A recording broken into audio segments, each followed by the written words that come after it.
Welcome to the Rock and Roll Rowdies.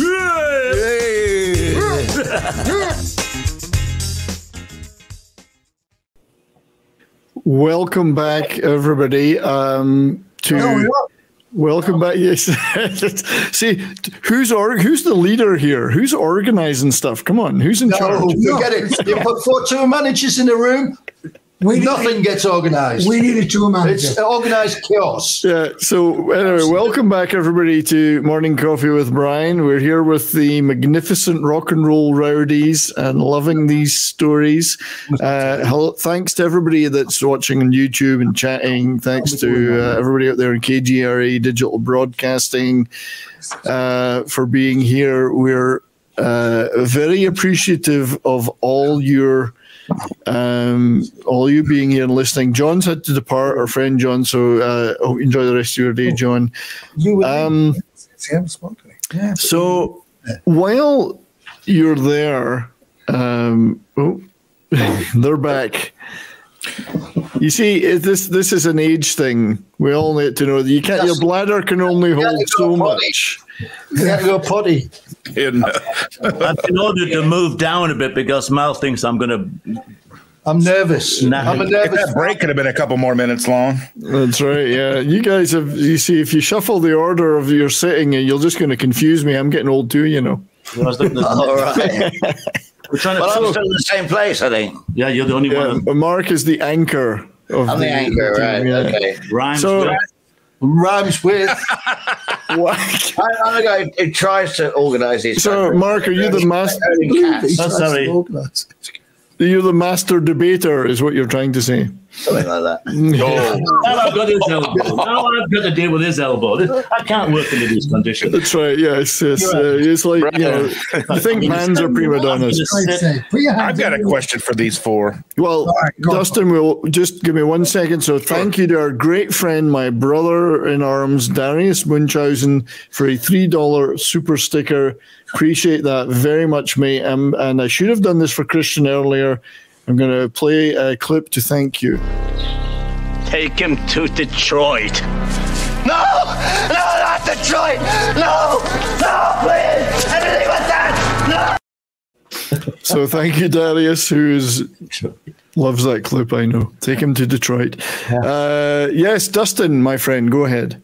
So you guys are going to be going on tour, so to speak, and doing, all these talks across England and Europe and all that stuff. Who's going to manage you for? Do you want to do it? You want a job? The job's open. Yeah, bring me over. I'll take care of it. Come and take care of us. We'll still have to be. We'll be fighting up to that until the day we leave. I think we can manage that. We can manage. Any technical side. Obviously, we are looking for an agent. We are looking for an agent. We'll point the finger at Mark for technical stuff, travel. Who knows? Who's going to set up the backdrop? Yeah. I think these guys are fit young men. They'll leap to it. I'm not allowed to lift anything heavy. Me neither. So I need trouble when I go to the toilet. I knew that was coming. Oh, no. Yeah, enjoy no prima donnas. No prima donnas in this band. So tell us a little bit more about what it is you are planning as the Rock and Roll Rowdies. What do you hope to do and achieve, and what's in the future for you?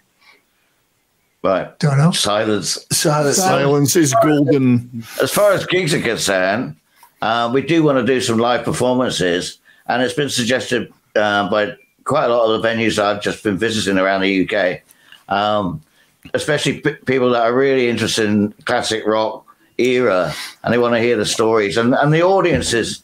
And I've got to use Wishbone, Martin Turner's Wishbone as an example. The audiences are all in the same age group, and they all love all the details. They like that backstory. And so several of the promoters in these venues have said, let's put together some dates. So that should be coming up early 2024.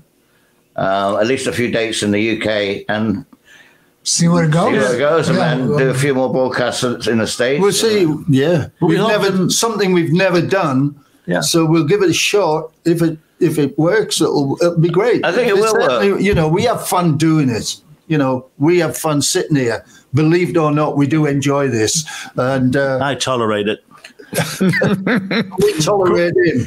Courtney's volunteering to be. The show will be similar to what we're talking about, either being interviewed by yourself. I believe you're going to come with us anyway. Yeah. I'm sincerely hoping to be there in the fall. If you're also, going to, we'll have sections where, like we recently just reacted to Kashmir and some songs that we're involved with. Yeah. But with Peter Gabriel, and we'll be doing projections of that stuff, and then reacting to the video. I was, when I was in, Live Aid and stuff like that. I've got to dig up highlights. Highlights. Obviously, for me, it was Live Aid. For Granny, it was probably doing the Rumble in the Jungle. Oh yeah, after Gnidrolog. After Grenada. Once I came down from the Gnidrolog experience, and I was in Zaire, Yeah, Courtney's volunteering to do the tour with you. She's here and she's a certified nurse. Get the crew together. And apparently she's good at prostate milking, so. Sign her up. Need help with mine. Has he got a split around? Yeah, you should just take the prostate out and just carry it around in a jar. It's a lot easier. So that sounds like a lot of logistics, though, having video clips to be displayed. We're actually been influenced by you, Brian, by the way you cleverly interweave song clippets or photographs and stuff like that into the show. We'll do the same thing in the live situation, like with larger projections. It's all smoke and mirrors, Chuck Berry, we're going to take everything you thought of and use it. That's right. It's all smoke and mirrors. If you're looking for an MC, I'll do a question and answer thing with the audience and stuff like that, which will be I've seen a few of that kind of gigs in the past. I know that I went to one with Randy Bachman did it, and it was more he'd play a song, but then he'd have 2 or 3 minutes talking about stuff. Yeah, the audience really enjoys that. They really like that.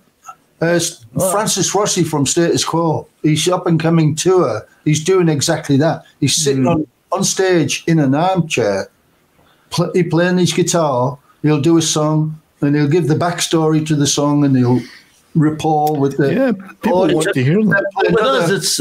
With us, it's going to be more about the spirit of being on the road. I mean, I'm not going to tell anybody how to record a record, but we just took it and ran with it. And came from very humble beginnings, and still are pretty down to earth.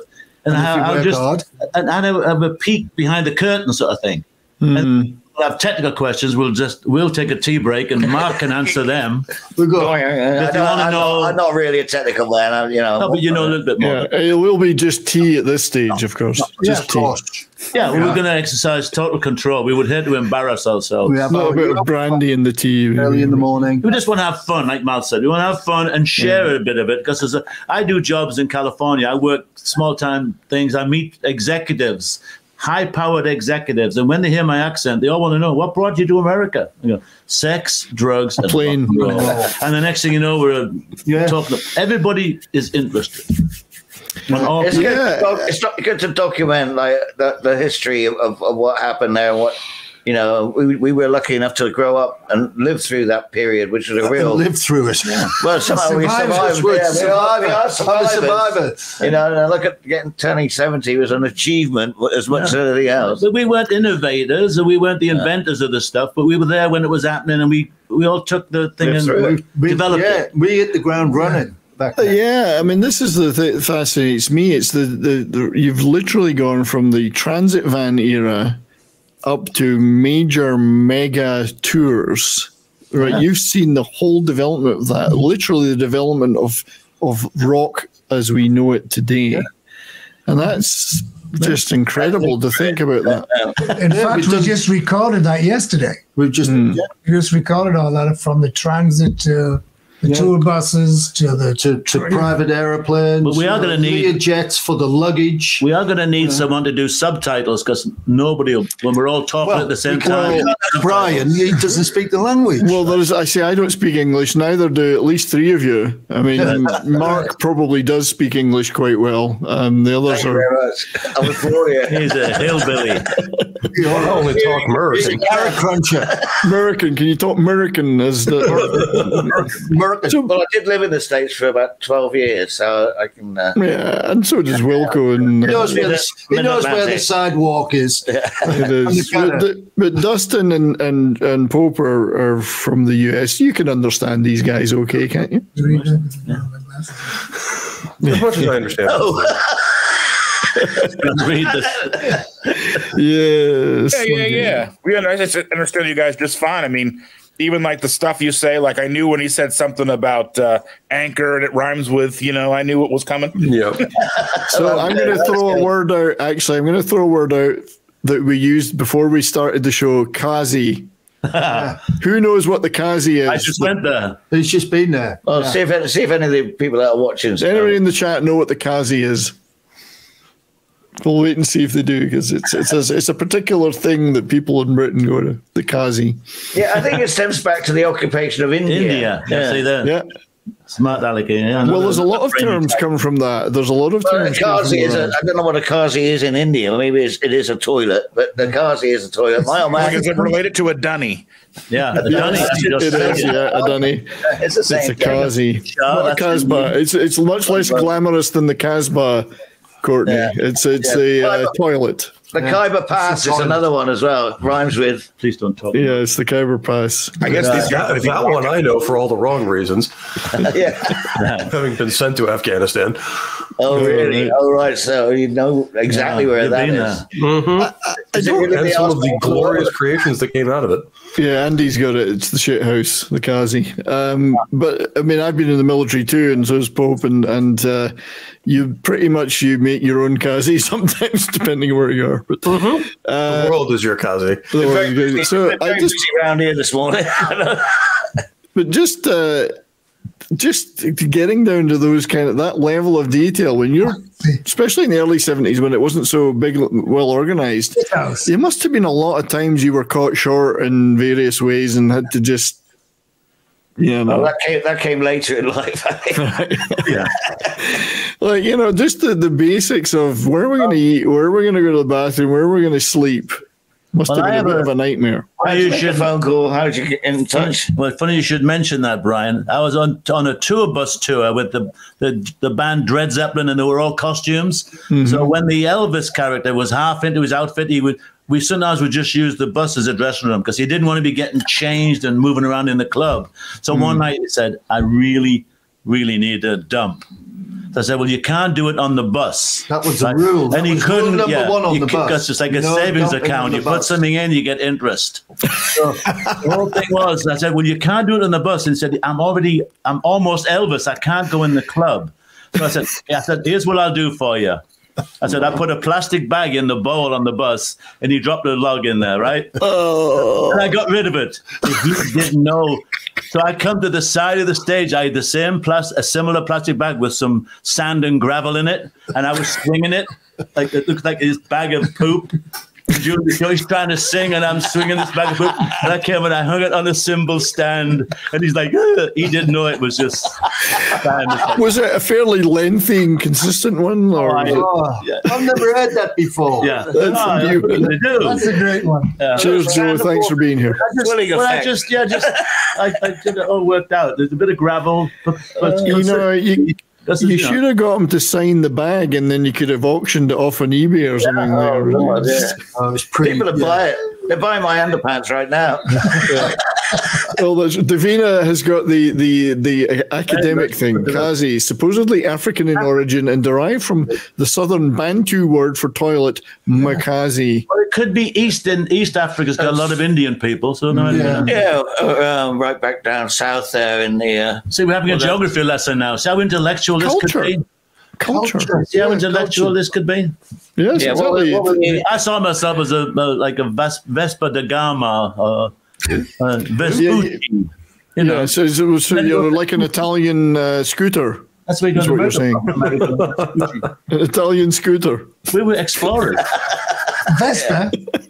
Yeah. You're a Vespa. I'm a Vespa. So, but you are you're erudite world travelers. Some of us. Yeah. Yes. So, speaking of that, though, erudite. What would you say that you guys are all experienced veteran tour managers? What are the most important qualities that such a person needs to have? Money. Tough question. Love abuse. Without money, you can do anything you like. But what are I mean, to be a tour manager and balance all this stuff, Detail. or just a roadie. Details. You have to go by detail. Good on 7 detail. days a week on it all the time. You've got to be on it. You've got to be you not just Phone call, not phone just call, the day. The day. Wait, you've got to be ahead of yourself all the time. Yeah, You've got to be upfront, ahead of yourself. Advanced work, planning. lots planning. Yeah, I do as And you much. can I do do as that. much advanced work before a tour than what I do when I'm on the tour. and you've got to be very versatile. I want to go on the as well, tour without to be having able to do switch any very more advanced quickly. work. Boobs. Get Yeah. you boobs. Boobs do get you further. If you had boobs, that would work too. It only Matt's gets you got that, some. Matt's Them now. it only gets you that far, gals. It's only gets you that far. Then all of a sudden, it's like, It looks like when you get to our age, we need the man's ear that they had on Seinfeld. The man's ear. Matt Or the definitely. bro. Yeah, right. But yeah, so you planning. It's just, I've been a project manager in previous careers, and it sounds like it's a lot of project management. Yeah, it is. It is project management. Well, you know, and versatility. Because the artist will sometimes, the talent will sometimes change their mind at the last minute. Yeah, he's got- You've got to switch. So you can't be rigid, too rigid. Yeah, because I was going to ask, how do you balance that, the needs or expectations of the talent, with what you got to do to keep this whole thing moving on the road? get an assistant. An assistant. I like to do the advanced planning and stuff, so I don't have to do so much on the road. Well, But exactly. but you've got to be, you've got to be alert enough to deal with anything that happens. Whether flights get cancelled, whether all kinds of Anything can go wrong. Anything can go wrong. Hotels can be misbooked.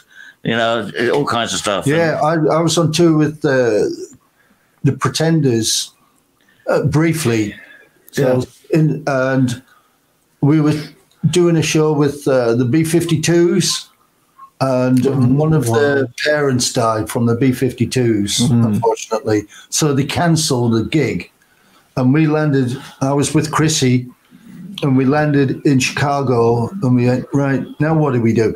We arrived there, no hotel, nothing. The venue was 300 miles away. So we said, well, we'll have a couple of days in Chicago. So it was that quickly shuffle to find somewhere to stay. As it happened, there was some huge thing going on in Chicago at the time. And Hotels are full. trying to find hotel rooms was Can be a crazy. nightmare, yeah. Wasn't we finished Short up? notice. We finished up spending a fortune on hotel rooms because there was such a demand at the time. It's a last minute thing, but that's what you got to do. You have to And take it was all on the phone then. I mean, it was just phone calls. No mobile. Just landline phone, yeah. Jeez. landline phones. I mean, Yeah. initially, the Dreadful. most you had was like a telex. You'd go to the agency and send a telex. Yeah. Yeah, we used to have more travel agents in those days. And then, obviously, with faxes, you could fax, gradually got so more. you got your I remember when laptop email and came out, it was Email. staggering. Yeah. You didn't have to know where anybody was to get them a message. I mean, Yeah, big difference. I've still, being the collector I am, I've still got my original Radio Shack little laptop. You could do 2 lines of text, and you had to plug your phone into these acoustic couplers. Yeah. I hung on to them just for fun. I have a little museum at home, and you had to do dial-up. Yeah. But you could. Everybody used it for sending naughty jokes more than production. You know what I mean? Now, Well, it's like they say that the rule, whatever the rule is, that anything that can be invented is immediately used for porn or cat videos. yeah. It's so, but I'm just thinking more of the talent. The talent, who are, let's face it, are meant to be kept happy because they're the whole reason. They get in the way. They get in There's the a way. structure there as well. Yeah. Depending Be a lot on easier without which, them. the hierarchy of the band as well. If that's- your talent Yeah. says this is what's happening, that's what's happening. You gotta The go others with are going to bitch, but if the star says this is what's So happening, you had to know who that person was, the like legend. intimately, yeah.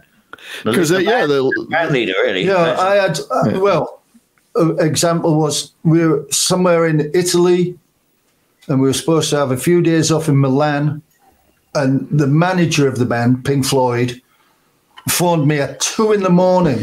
and said, Mel, we're going to Positano in the morning.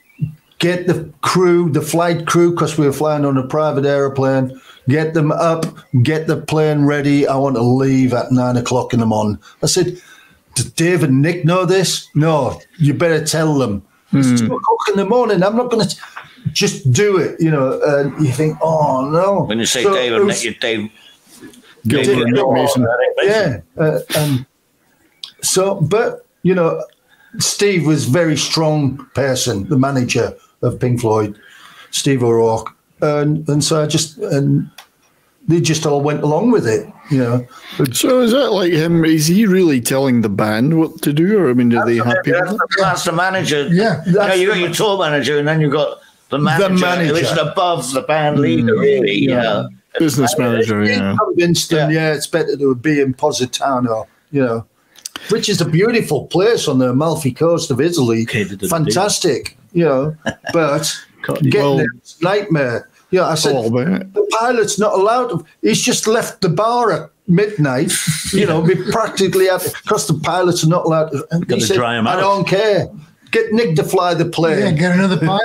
It's dangerous enough going in a plane as a rock star without having a drunk pilot. Oh, that's right. You need to tempt fate. There's already enough danger. I know enough deaths of rock stars on planes already. But so we talk about divas. I mean, I know you're not going to get into too much diva, but you must have experienced some diva behavior. Yeah, in your experience. Almost every day. Yeah.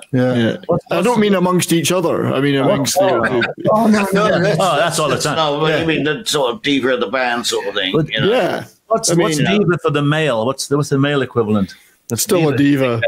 Still a diva. Is this still a term? So I mean, some examples of that behavior. You don't have to name names, but there's the classic Jeff dressing room thing. You know. Why don't we get this stuff? I thought I asked for white wine, not red wine. I mean, you know, and you know, they won't accept a slight variation to the meal or something like that. And get all stroppy about it. But I think the word diva is more to women, but it's, we know what you mean. There's always one that would throw a straw. I was just suggesting that it wasn't all women. One guy, well, they were all a bit diva-ish. That's what I'm saying. They were all a bit diva-ish in Get their a bit own stropped way. out over something small. Not usually about the rider then, or M&M's or something, you know, brownie. Yeah, I mean, there's all those jokes. Yeah, still goes on. It still goes on. Yeah. I know, Wilco, I'm not want to put anybody on the spot to mention names, but you mentioned an act who wanted to build their own stage or something. Oh, no, Slipknot. Slipknot, okay. Yeah, absolutely stupid. Stupid. Yeah. And, you know, you give a guy, I think they were just saying, get away from what we're doing. So he went off and he built a full-on metal stage for Ozfest. 60 guys. I know this story because I worked with No Name at the time, and I knew Adrian Valera.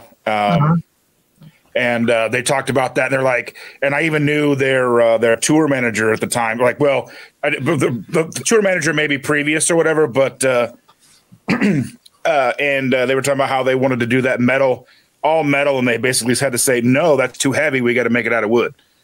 Yeah, no, they made it. I mean, I wasn't the tour manager. I was the freight guy. Yeah. But I knew them all, and I went and looked at this thing. And I went, you're looking at hundreds of thousands of dollars. And it was starting off in Europe just to get it there and rent it in Europe because it's cheaper. The amount, no, we need this. But that tour they had like 6 extra trucks with nothing in it just to make them look big. Jesus. That's not diva-ish. You know, I mean, I would never find that. That's PR. That's just PR. So was Sully their tour manager at that time? Who? Sully? Sully? Like, Sully the Bull? Or do you know? Do you remember? I can't even remember. I just remembered something. I mean, it's not on the same scale as that, but I remember doing it in the 80s. I'd get a phone call. can you go to Hawaii tomorrow? Can you do this? I'll get jobs like driving a truck across country. And I remember getting this phone call. It was some famous rock band, and I honestly can't remember them, but they were well known. And they had a load of fake 4x12s, cabinets that had to get to Florida. And I got paid about $3,000 to deliver a load of fake equipment, because that's what their stage set was, a couple of amps, but everything was this big wall of fake 4x12s. Oh, yeah. It's a normal occurrence, though. Yeah, but I made about $3,000 for that. So, yeah, fake backdrop with fake amps, but a tiny little speaker in one of them. Yeah, just I mean, everybody from Pantera, everybody did that. Yeah. I mean, the most undiverous person I ever met.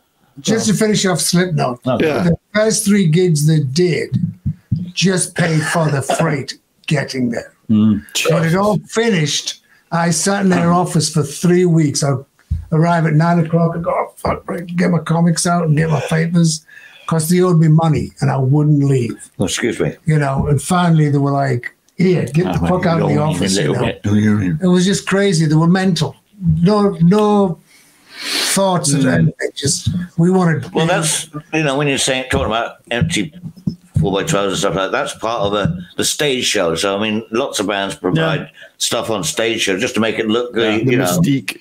Yeah, I mean, but actually, I don't know whether I, write off, 3 extra semis just to carry them. No, they're empty.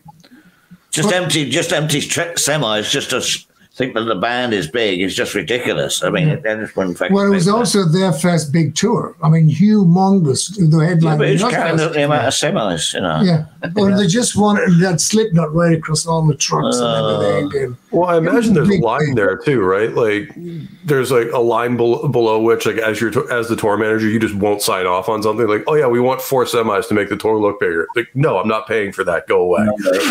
Well, yeah, the manager just overlooked everything. It depends. If it's a promotional thing, it's a different you got a different take on it. If it's got Slipknot written all over it, it's a big advert going down the road, isn't it? But you were the freight agent. You weren't actually. I had nothing to do with it. Yeah. Just going to ask Justin and Pope if you guys could just cover for me for 2 minutes. I got to take a quick break, so keep going, everybody. Don't. He's got to go to the dunny. I can see the future, and I can see a visit to the Kazi. Oh, in London, they call it the Bogle. The Bogle, yes. The Bogle, governor. So I do have to. I will be back. Continue. Okay. So who's taking over? So, like, you guys had to know, like, that line as dealing with these people, dealing with your, the talent, if you will. You had to know when to hold your ground and when to let them get their way, right? That's true. Yeah. That's true. Well, that would happen before the tour. Or you just, if they were totally crazy, you just say yes and then go out. Yes, I'll do that. Agree. And then just not do it. So it's like dealing with toddlers. Too late. We used to do that with our officers all the time. Like, they would come in and say something absolutely idiotic and, then walk away, and our sergeant would turn around and just be like, ignore everything he just said. Yeah. That's it. Yeah, you got to use. And a lot of times these musicians would forget anyway. I mean, next day they're just looking like it was just a pout they were having. Yeah. It's like, because if something didn't go right for them that day, they would throw a wobble and then make silly demands, and you go, "Yeah, I'll get that sorted." And then the next day it was forgotten about anyway. Yeah, I always found it hard to pander to everyone's, sort of whimsical sort of, just like either not do it or argue about it and say, well, I'm not doing it. Do it yourself. If you want to, I'm not going to wipe your ass. I'm not going to carry toilet paper around with me and wipe the fucking guitarist's ass. I had a famous guitar player. I won't name him. But he's very, very famous. Told me, yeah, Mel, go and get me some cocaine. And I said, nah. He said, go and get me some cocaine. I said, I'm not going to get you any cocaine. He said, that's your job to look after me. Go and get, I said, no, I'm not getting you any cocaine. You want some cocaine? Go get it yourself, And I didn't get him any cocaine. Whether he got it himself or not, I don't know. But I think you got to be like, he's a stand rock up god of a guitar player, shall I say?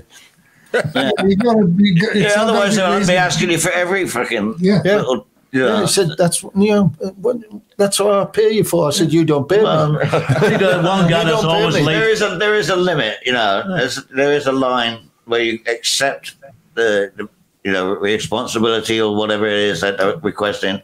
Or, if it's ridiculous, then but there would be managers and people on the tour that would go, if the star, the talent said, go and get me cocaine, they would run off. The brown noses in the business. They probably want to go do it because they'd be like, well, I'm going to take a little off the top. A little percentage. Yeah.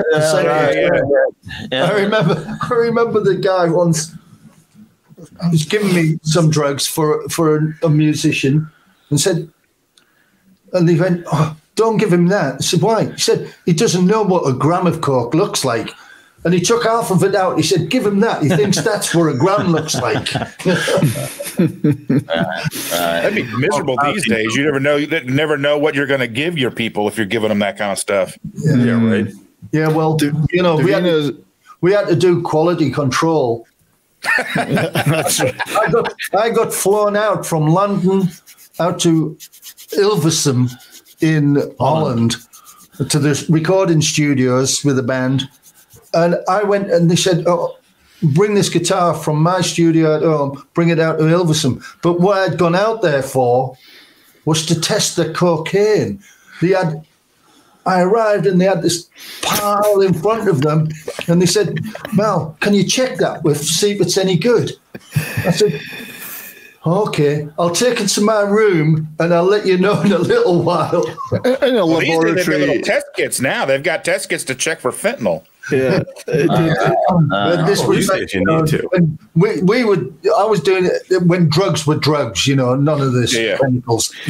Was that in your contract, Mal, that you had to do that, though? That was actually written in your contract?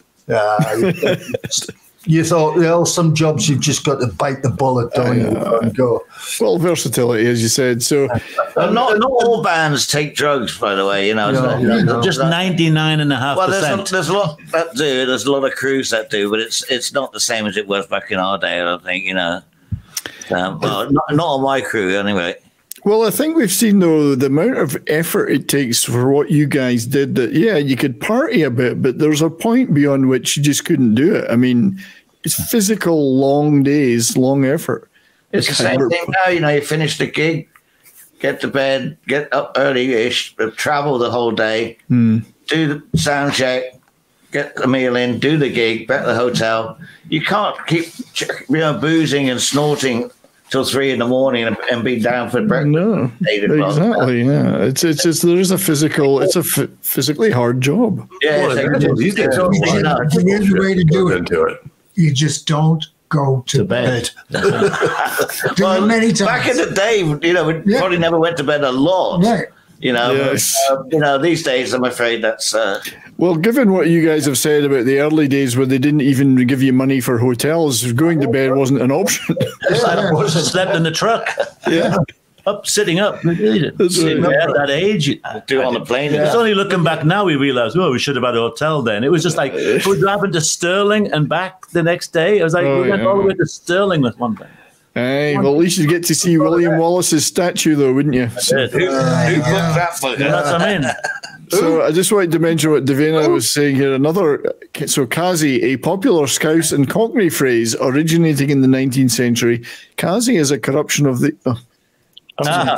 Someone's just taken that away from me there. Casa. So somebody's taken away when It's me. I'm sorry. Corruption of the Italian phrase casa, meaning house, immortalized by the Kazi of Calabar in Carry On Up the Khyber. Educational program. We could probably get a grant from the government to do this show. So Carry On Up the Khyber. You go from the Second World War time, or maybe even before that. But Newcastle, in Newcastle in England, they call the toilet the netty. You think, where did that come from? It's from the Roman occupation. They used to they had cabinetti with the toilets, cabinetti, and it was still used the word netty. Netty. Wow. Even language over this is the show where you learn some important things. Never too old to learn. Information you'll never use. But see, this is what the BBC should be. That's right. Right. Thank you. Promote that man.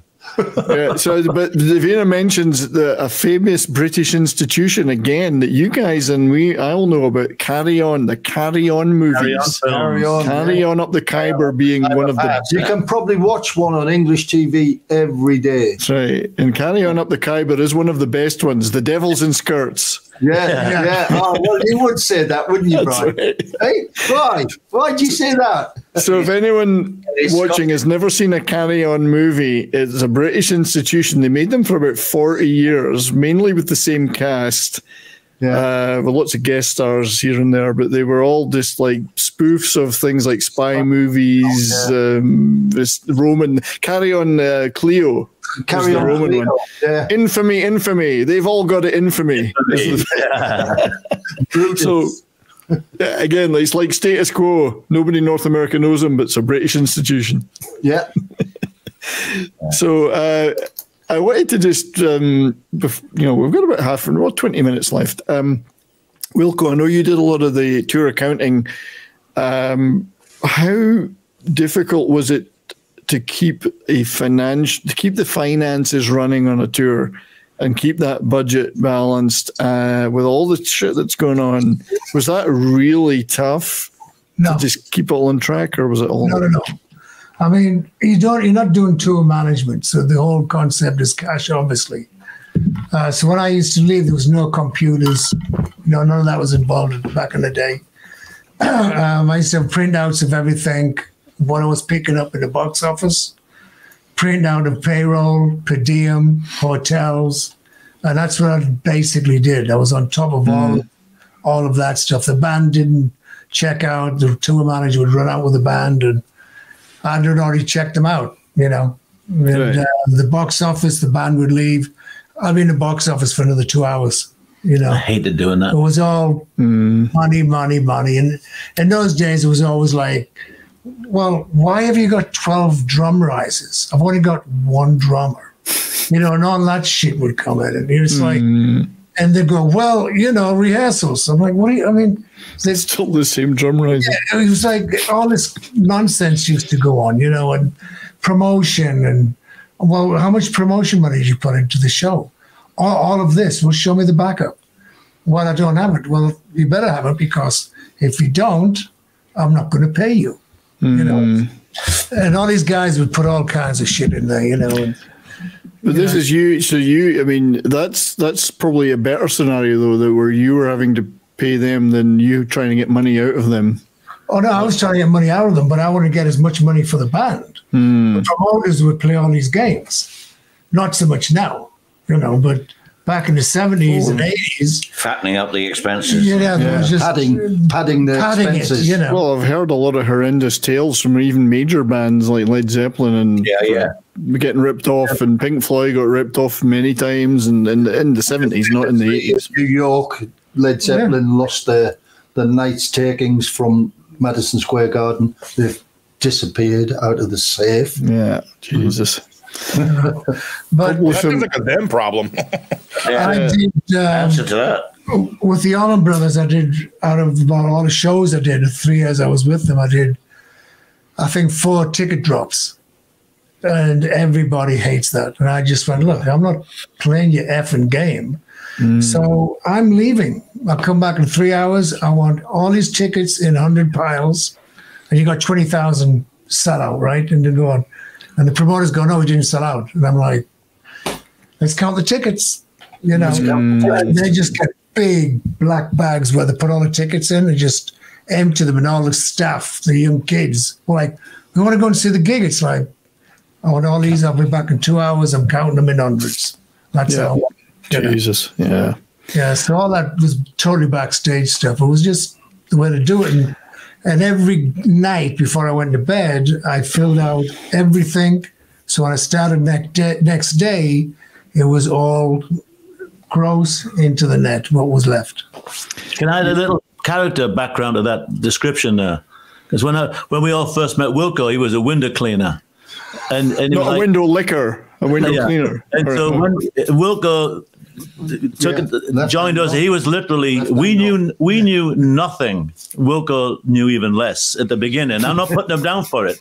So by the time we were gigging in 73, 74, Wilco was at a certain level, but and then he got the call to go to the Average White Band in the States. And I didn't see him for about 3 months. So I see Wilco in England, drunk, laying in the gutter, burbling and drooling, right? The next time I see him... Much like today. I was right alongside him. Yeah. But the next time I see Wilco is in New York City. He's been with the Average White Band about 4 months. I meet him and I'm going, he had a haircut. He was wearing like Armani clothes. He had a Halliburton $350 briefcase. He sits down, pops it open, and he has all these manila folders. I thought, Wilco, I didn't even know you could write. What drugs are you taking for Wilco that? Yeah. landed in New York and talked about somebody finding his place. I was going like, and he was teaching me. He said something to the band, "Oh, see you in the lobby at 2." I said, "You told me." He goes, "Slap." You always tell them tour manager time. I'm like, you always tell them a different time. And I'm going, is this really you? That's right. Yeah. Odd person. That's true. It must have been powerful drugs he took to change to that. Yeah. He found his place. Hartlepool was one place. London, he found his place in the States. Learning on the job is the best way to learn. That's my experience in life. You had to learn, run it. Back to doing the accounting. My first gig was with the Allman Brothers, right? And it wasn't Madison Square who was on the island, the big gig on the island. Jones Meadowlands. Meadowlands. Nassau Coliseum. Yeah, Nassau Coliseum. So it was, I'd done about 5 gigs and I'd gotten through it. But this was like massive and it was sold out. And the accountant actually walked in with me. And he just looked around and he goes to the promoter, who was Ron Delsner. He goes, "Let's go and do the settlement now. I want to see the show." And I'm like, okay. This accountant just went, blah, blah, blah, blah, blah, blah, and you give me a check for $175,025. And Ron Delsner went, looked at me and I went, I have no fucking clue what he's talking about. So he just gave me a check. And he goes, "Well, I'm going to watch the show." And Ron and I went, "It's okay." We went through everything he said for 2.5 hours. And he was right on the button. We just went through it just like, where did you get that from? No. But where did the cash go? So when you got the cash every night, what did you do with the cash? In the pub. There's a lot of hookers in New York. There's a lot of hookers in Times Square. I was picking up. We weren't doing big venues. There were clubs, small theaters and clubs, and I was picking up cash every night. And basically, I was running the tour off of this cash I was picking up every day. Paying for the truck drivers, paying for the bus.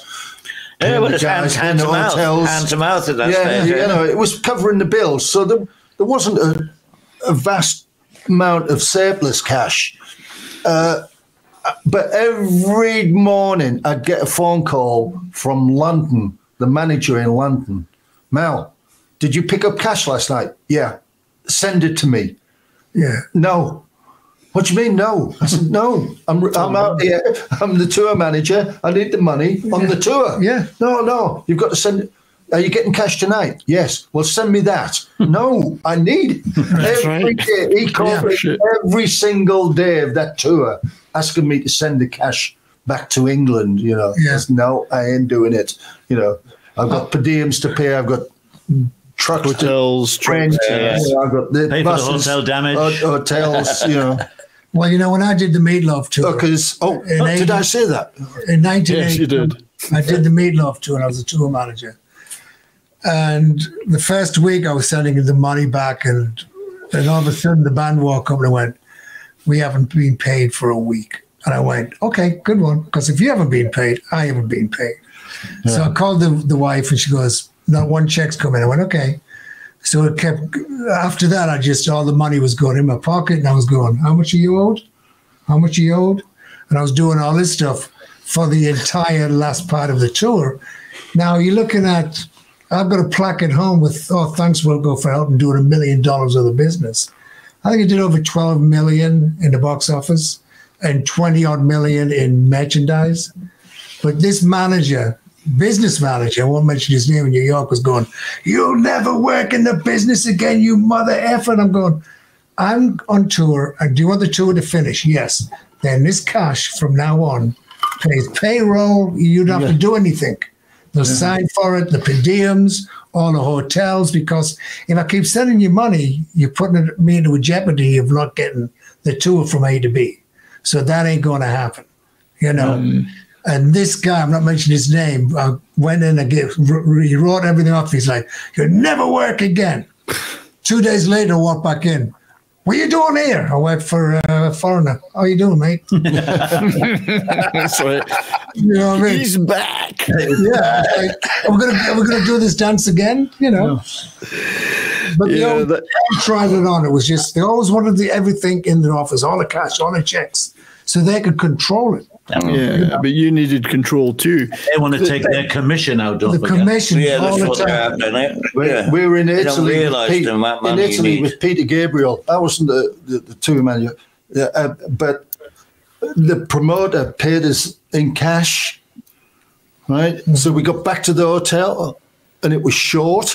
Right, that's so we counted it. It was still in lira. That was a lot of lira. Yeah. You ever tried counting a million anything? Yeah. And so we called the promoter and said, "It's short." You know, no, it's not. It is. It's short. And we'll wait for you in the lobby. Bring the money over. Bring the money. And he walked in, and it was about 1 a.m. in this nice plush hotel. And he walked in with all this money, and he just threw it. "There's your fucking money." You know? Wow. At least you got it, though. Yeah, we got it. You know, but that's it. You've got to be, you've got to keep an eye on the guys. Yeah. You know, were there? I mean, you mentioned the Led Zeppelin. People will get greedy. Yeah. Oh God, yeah. And I was going to say, you mentioned the Led Zeppelin Madison Square Garden thing. Were there some shady characters hanging around, perhaps with black violin cases and You've seen the movie, right? Yes. Was there a lot of that? Yeah. People That's all that I'm were going to say, because they might come and get me. Nothing. Yeah, it must have been because when cash is around, there must have been a lot of you know what? Where's our cut? What's the guy said in the Godfather? "We're just the buffers." Yeah. What the buffers? The Allman Brothers, Steve Masowski, God bless you. He didn't tell me this, but I arrived with a band. Is he on the roof? And, He's on the roof right now. The sunlight. And so I get to London, and there's one promoter for all throughout Europe. And what I didn't know there was $70,000 missing. He hadn't paid it. So he met me in London with a money belt with Dutch money, German money, Italian money, American money, and English money, all in pouches. In a belt. What am I supposed to fucking do with this? He goes, "You want it for 75 grand? It's all yours." Wear it.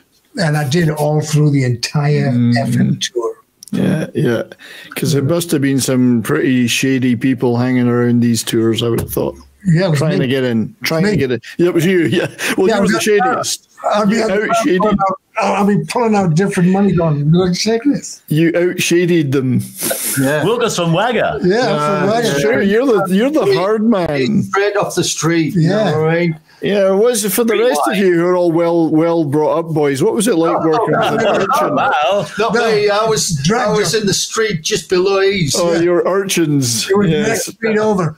I'm the wuss. I'm the grammar school wuss. Yeah, you're the grammar school. I'm big. I'm big and loud. Yeah, he's big. So we're almost out of time, but there's a couple more things I wanted to ask. You guys have worked with an awful lot of acts. Is there anybody you haven't worked with that you would have loved to have worked with? I want the band called The Soft Machine. I loved the drummer, Robert Wyatt, but they were very esoteric, but they had an electronic keyboard. So when I first came to London, I didn't have the confidence to even approach them. And I was like, they say, don't ever meet your heroes. But I got to know Robert Wyatt later on. But that was a band I would like to have done some work with them, because I was really into their music. I would love to have worked with Eric Clapton. You know, I met him several times, and I would have really What's going on with the shoes here, boys? Yeah, well, of course he worked with Phil Collins. Phil Collins worked with him a lot. And yeah. Well, 1976 when I flew home and I got a job with Van Morrison in 76, 77. I was working with Van, and we went to see Eric a couple of times. And I took my daughter. Eric was doing this Butland's holiday camp. You know, a strange venue to, strange brew. And so I took my daughter along with me, who was about 6 years old, and it happened to be my birthday. Maybe this is why I love Eric, but I'd been to see him with Cream. I'd seen him several times. But I sat there and Cream T-shirt right there. They played. They said, this one, Layla, we're going to play Layla. It's for Mal. It's his birthday today. He's sitting out there, And my daughter was like, Dad, that's you. Daughter's called Layla. Yeah. No. No. She didn't say, oh, my God, Dad, you're old. I didn't know you were that old, yeah. So it's lovely, yeah. Years old, and so Eric done, so that's nice. That's very nice. Yeah. So, it's a beautiful thing. Were you his van driver? Oh, God. There's an album by the Beat Farmers called Van Gogh. Oh. Which is quite a good pun. I think it's a picture of a transit van. What about? I know that Will. I think Wilkie, you said you'd worked with Wings briefly. Mm-hmm. Yeah, but has anyone worked with the Stones? Did you do any work with the Stones ever? Any of you guys? No. Just drank with Mick a couple of times. Lend them money. Yeah, lend them money.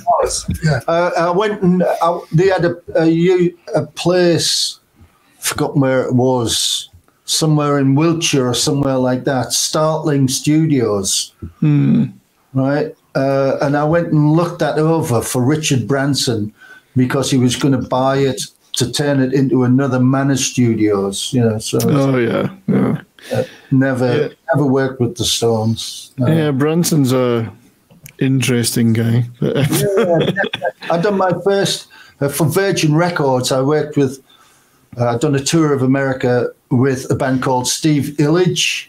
Oh, Steve Illage! I love Steve Illage. Yeah, I've got tons of his albums. An act for ELO, in about 1970. I don't know when it was. Yeah. I've got the T-shirt. I know. He does a great cover of "It's All Too Much" and stuff like that. Yeah, I'm a big Steve Illage fan. Guitar player, quite unique. What he did, he was a different kind of style. But I was tour manager on that. That was Virgin Records' first ever band. You were the first one of us to get into handling the artists directly. We were still roadie, and then Wilco got into tour managing. You made the first. So that's incredible. Yeah, I mean, to have worked with a guy like Steve Illage, not a lot of people even know who he is these days. Exactly. I've got a credit on one of his albums. Yeah, on the album on the vinyl, and it's interesting that Courtney mentioned punk, but Steve Illage ended up doing a punk album. I think he worked with Sham 69 or somebody. He did a punk album just to be different. He was trying to reinvent himself a little bit. But I'm a big fan of Steve Illage, and Mike Oldfield is one of my favorite artists. We talk about Virgin Records. It's a guy I've always regretted never having seen live at any time. Not many people have seen him live. Yeah, Mike Oldfield's a genius in my opinion. Weird, but a genius. Yeah, well, exactly. I guess the two things go hand in hand. But we did some gigs with Steve Illage in Germany.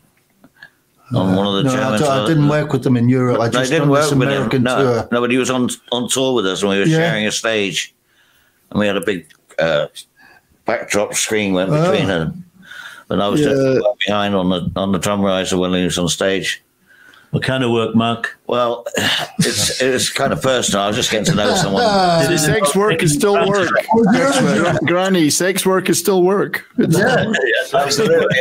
I'm not going to do keeping the economy moving along. Yeah.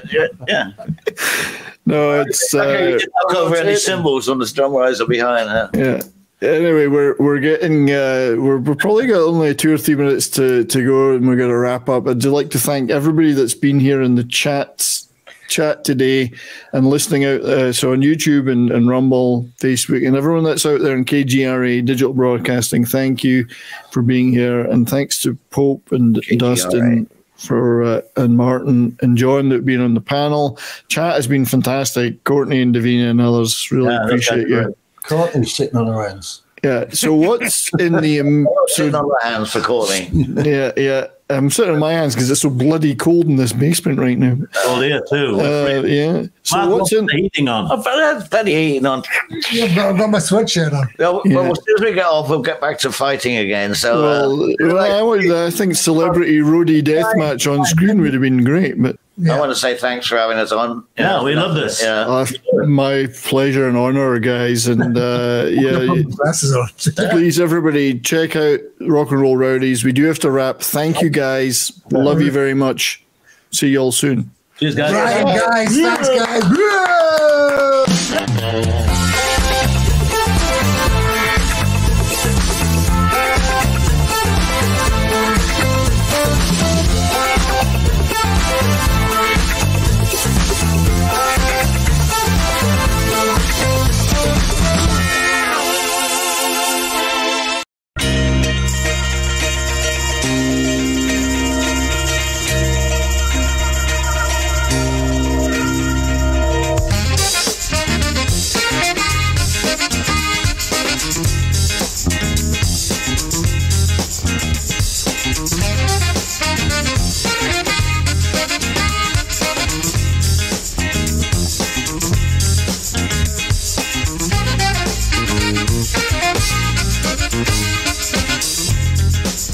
Welcome to the Rock and Roll Rowdies.